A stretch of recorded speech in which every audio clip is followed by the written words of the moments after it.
Սիրելի հայրենակիցներ, հարգելի գործընկերներ, գիտեմ ձեր մոտից չի երևում, հարգելի հայրենակիցներ, բայց դաշնակցության աթոռները դատարկ են եւ այս առիթով մինչ ելույթը սկսելը ուզեի պարոն Արծվիկ Մինասյանին հարցնել. «Բա ձեզ պետք էր»։ Այս քննարկումը շատ կարևոր թեմաների անդրադարձավ եւ շատ կարևոր թեմաներ քաղաքական տեսանկյունից ակցենտավորեց։ Խոսքը քաղաքական զսպվածության մասին է, մասնավորապես, որի մասին գիտեն բոլորը, բայց քչերն են այն պահպանում, երբ օրինակ մոտենում են այս ամբիոնին կամ հարցազրույցներ են տալիս իրենց քաղաքական թիմի հետ աֆիլացվող լրատվամիջոցներին։ Ես շատ կուզեի, պարոն Մինասյան, որ դուք էլ հետևեիք ձեր իսկ խորհրդին եւ պահպանեիք քաղաքական խոսույթի այն հիգիենան, ստերիլությունը, զսպվածությունը, զգայունությունը, որի մեջ այսօր մեղադրում եք պարոն Հակոբյանին։ Եվ գտնեիք, որ ձեր խոսույթից էլ Հայաստանի Հանրապետությունում կան եւ կլինեն քաղաքական ուժեր եւ կուսակցություններ, ովքեր կվիրավորվեն։ Օրինակ, երբ ձեր ֆրակցիայի ներկայացուցիչը մեզ ամենավերջին որակումներն է տալիս, ես նույն ինտուզիազմը ձեր վարքագծում չեմ տեսնում։ Ես օրինակ չեմ տեսնում, որ դուք ձեր երիտասարդ գործընկերոջը ասեք Իշխանիկ ջան, Բալիկ ջան, պետք է պահպանել քաղաքական խոսքի զսպվածությունը։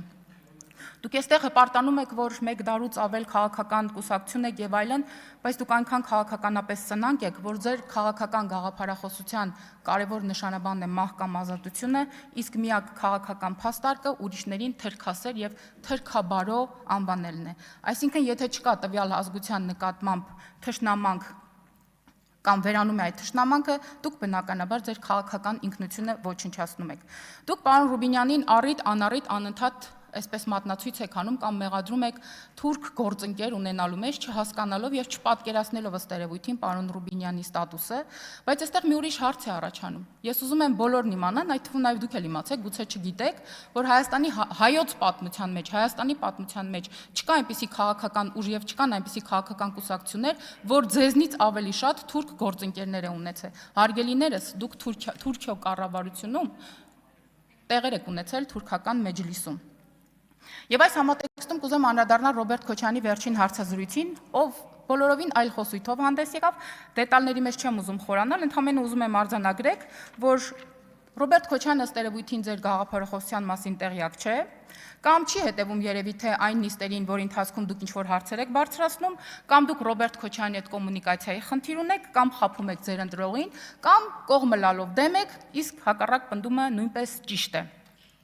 Ես ինչ հասկացա այս քննարկումից։ Հասկացա, որ դուք, հարգելի դաշնակցականներ, ձեր քաղաքական ուժի գործունեության որոշ պատմական դրվագների գնահատականների հետ խնդիր ունեք։ Դուք պատրաստ չեք առերեսվել այս խնդիրների հետ, որի պատասխանը եւ որի գնահատականը իդեպ տվել է ժամանակը, պատմությունը եւ անգամ ձեր իսկ գործընկերները, հարմարելով, որ դաշնակցությունը այլևս անելիք չունի։ Դա մենք չենք ասում, դա ասել են ձեր գործընկերները։ Ինքնահայեցվեք, ընկերներ։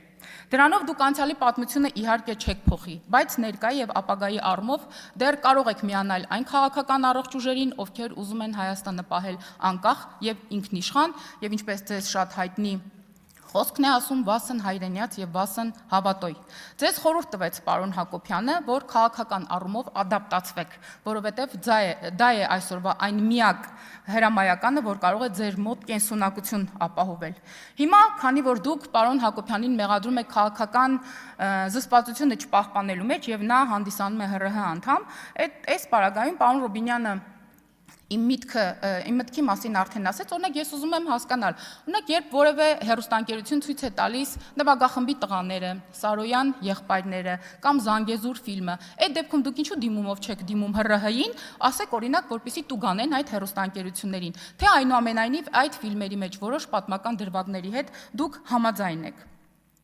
Կամ Տիկին Գալստյանը մեզ ասում է, չի ուզում մեր հետ քննարկել, թե ինչ է երթումը եւ ինչ է սահմանադրությունը։ Մեզ հղում տալուց առաջ ցանկանում եմ, որ Տիկին Գալստյանը հենց իրենց հղում տա եւ օրինակ բերի այնպիսի մի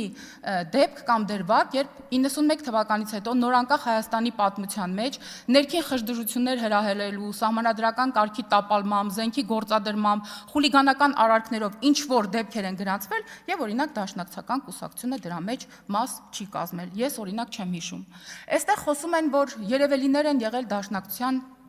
շարքերում, որի մասին խոսում է նաև հայոց պատմությունը, խոսում են նաև մենք եւ բնականաբար այո կան անհատներ, որոնց թողած հետագիծը չի կարելի ուրանալ եւ չի կարելի մոռանալ, բայց հարգելի դաշնակցականներ, դուք քաղաքական առումով այնքան անհանդուրժող եք, որ ձեզնից դուրս որևէ մեկին ոչ տեսնում եք, ոչ նկատում եք, ոչ էլ պատկերացնում եք, որ կարող են լինել էլի քաղաքական ուժեր։ Դուք ուզում եք, որ հայ ժողովուրդը ձեզ անընդհատ ինչ-որ պարտք վերադարձնի, դուք ուզում եք, որպեսզի հայ ժողովուրդը ձեզ զոհեր մատուցի, դուք ուզում եք, որ հայ ժողովուրդը օրինակ ձեր համար մեծարման երեկոներ կազմակերպի եւ այսպես, չգիտեմ, ձեզ դիմի աստվածներ կամ կիսաստվածներ, ինչը բնականաբար չի եղել եւ չի լինելու։ Բայց դուք մոռանում եք օրինակ ասել, թե ովքեր են հեռացել դաշնակցությունից, քիչ առաջ պարոն Կոնջուրյանը խոսեց Ռուբիկ Հակոբյանի մասին, Ռուբիկ Հակոբյանը իհարկե այն անհատը չէր, որի մասին կարելի էր այս ամբիոնից խոսել, բայց ուզում եմ ասել, որ անգամ նա չի կիսել ձեր գաղափարախոսությունը եւ հեռացել է ձեզնից։ Իսկ պարոն Հակոբյանի հարցազրույցում ընդհանուր առմամբ ես երեք էլ իմ խոսքում նշեցի, որ կա սրտացավություն եւ այո ահագին բարդ է ընդունել, որ ձեր մեկ դարուց ավել քաղաքական ուժը եկել հասել է 2026 թվական եւ դարձել է Ռոբերտ Քոչարյանի մասովկան։ Ինչ խոսք այստեղ դուք ունեք մտածելու բան, մենք չունենք եւ քանի որ մի քիչ ժամանակ ունեմ Ուզենի անդրադառնալ Քրիստինե Վարդանյանի ելույթին, ով ասում է, որ որոշ նկարներ դրեք ձեր աշխատասենյակներում եւ այլն, ըստ երևույթին նկատի ունի Հայաստանի Հանրապետության վարչապետ Նիկոլ Փաշինյանի դիմանկարին, դուք էլ ձեր Քոչարյանի նկարը դրեք, թե վախենում եք, որ Քոչարյանի նկարը դնեք, էլ չեք կարողանալու մտնել սենյակ կամ այնուամենայնիվ մտնելուց մի 3 անգամ խաչակնկվելու եք շարից փորձանքից հեռու։ Տիկին Վարդանյան, դուք ապացուցեցիք, որ դուք նախ դաշնակցական եք, հետո Քրիստինե Վարդանյանն եք, հետո նոր Հայաստանի Հանրապետության քաղաքացի։ Ճիշտն ասած, իմ կարծիքով պետք է լիներ հակառակը։ Շնորհակալություն։